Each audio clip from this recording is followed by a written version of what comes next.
গণভোটে হ্যাঁর প্রচার চালাতে পারবে সরকার, এতে আইনি বাধা নেই। ব্রিফিংয়ে কথা বলেছেন প্রধান উপদেষ্টার প্রেস সচিব শফিকুল আলম।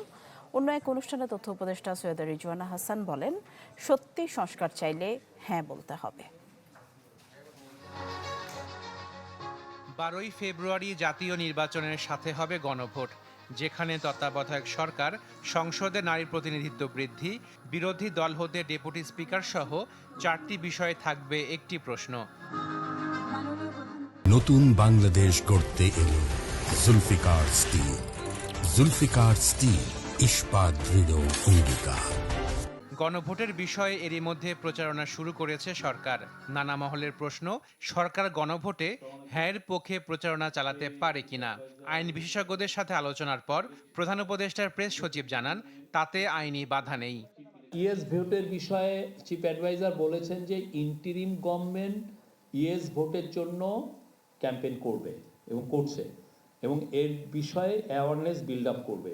এ বিষয়ে ইন্টারিম গভর্নমেন্ট লিগাল অপিনিয়ন নিয়েছিল এবং এ বিষয়ে টপ লিগাল এক্সপার্টরা লিখিতভাবে জানিয়েছেন যে ইন্টারিম গভর্নমেন্ট ইয়েস ভোট চাইতে পারে, এ বিষয়ে কোনো লিগাল প্রতিবন্ধকতা নাই।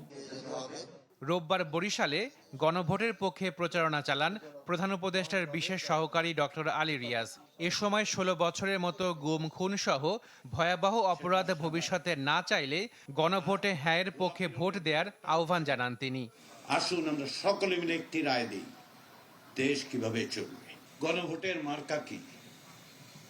আমার কাছে এটার উত্তর হচ্ছে, গণভোটের মার্কা হচ্ছে টিক চিহ্ন। ওইটাই গণভোটের মার্কা, ওই মার্কাই ভোট দিতে হবে যদি আপনি হ্যাঁ বলতে চান।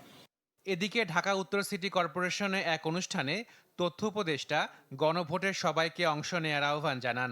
যদি সত্যি সংস্কার চান তাহলে উত্তরটা আমাদেরকে হ্যাঁ বলতে হবে। যদি হ্যাঁ না বলি তাহলে ক্ষমতার যে ভারসাম্যটা আনার প্রয়োজন এই সমাজে, সেই ভারসাম্যটা আনবার সুযোগটা আরো অনেক বছরের জন্য হয়তো আমরা মিস করে ফেলব।